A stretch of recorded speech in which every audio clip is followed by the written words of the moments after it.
মার্কিন যুক্তরাষ্ট্রের সাথে স্বাক্ষরিত চুক্তি স্পর্শকাতর, দেশটিও বাংলাদেশের জন্য স্পর্শকাতর, তাই বিষয়টি নিয়ে এখনই মন্তব্য করতে চান না বাণিজ্যমন্ত্রী। তিনি জানান, মার্কিন সুপ্রিম কোর্টের রায়ে শুল্ক নিয়ে নতুন পরিস্থিতি সৃষ্টি হয়েছে, পর্যবেক্ষণ করছে সরকার।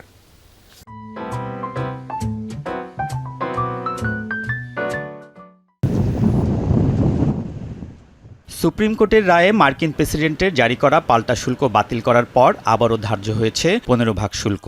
পাল্টাপাল্টি সিদ্ধান্তে নতুন করে আলোচনায় 157টি দেশের উপর ধার্য করা রেসিপ্রোকাল ট্যারিফ বা পারস্পরিক শুল্কের ভবিষ্যৎ। এ অবস্থায় বাংলাদেশ কি করবে? বুধবার সচিবালয়ে বাণিজ্যমন্ত্রী জানিয়েছেন, পরিস্থিতি পর্যবেক্ষণ করছে সরকার। এ নিয়ে যুক্তরাষ্ট্র থেকে আনুষ্ঠানিকভাবে কিছুই জানানো হয়নি। বাংলাদেশের জন্য না, সব দেশের জন্যই 15% ট্যারিফ ঘোষণা করেছে। আমরা ঘোষণা শুনেছি, কিন্তু আমরা তো ইন রাইটিং এখনো কিছু পাইনি। আর সেকশন 122 যেটা আমাদের কাছে সরকারি পর্যায়ে কোনো ক্লারিফিকেশন আসেনি বা কোনো ইন রাইটিং কিছু আসেনি।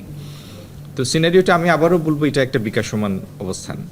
তবে পারস্পরিক শুল্ককে কেন্দ্র করে যুক্তরাষ্ট্রের সাথে স্বাক্ষর হওয়া বাণিজ্য চুক্তি নিয়ে জটিলতায় বাংলাদেশ। কেননা এরই মধ্যে চুক্তির শর্ত অনুযায়ী আমদানিতে যুক্তরাষ্ট্র নির্ভরতা বৃদ্ধি, বোয়িং, কৃষিপণ্য ও জ্বালানি ক্রয় শুরু হয়েছে। শর্ত আছে সামরিক সরঞ্জাম কেনারও। অন্তর্বর্তী সরকার ক্ষমতা ছাড়ার শেষ সময়ে তড়িঘড়ি করে এই চুক্তি করলেও এ নিয়ে এখনই কিছু বলতে চান না বাণিজ্যমন্ত্রী। শুধু জানান বিষয়টি স্পর্শকাতর। মার্কিন যুক্তরাষ্ট্রের সাথে যে চুক্তিটা হয়েছে বিগত সরকার কয়েকদিন আগে করেছে, সেটি ব্যাপারে এখনো আপনাদেরকে বলার মতো আমাদের কোনো অবস্থান তৈরি হয়নি। আমরা দেখছি এটার পক্ষে বিপক্ষে কি আছে। চুক্তির বিভিন্ন ধারা থাকে, সবগুলি যে পক্ষে থাকে তা না, সবগুলি যে বিপক্ষে থাকে তাও না।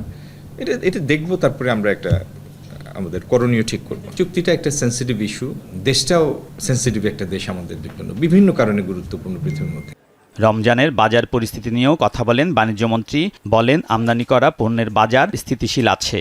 লেবুর ক্ষেত্রেই দেখেন, রোজা মাসে লেবুর শরবত খাবে, এটা একটা স্বাভাবিক কনজাম্পশন। আগের দিনও যে চাহিদাটা থাকে না, ঠিক রোজার প্রথম দিন থেকে সেই চাহিদাটা হঠাৎ করে লাফ দেয়, জাম্প করে।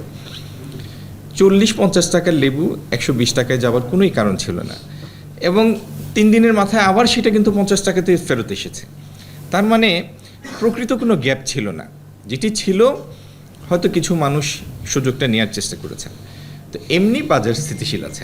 টিসিবির ট্রাক সেল কার্যক্রম থেকে পণ্য কিনতে গিয়ে দুঃখজনক ঘটনা ঘটেছে। অনাকাঙ্ক্ষিত ঘটনা এড়াতে সংশ্লিষ্টদের সতর্ক থাকার পরামর্শও দেন বাণিজ্যমন্ত্রী।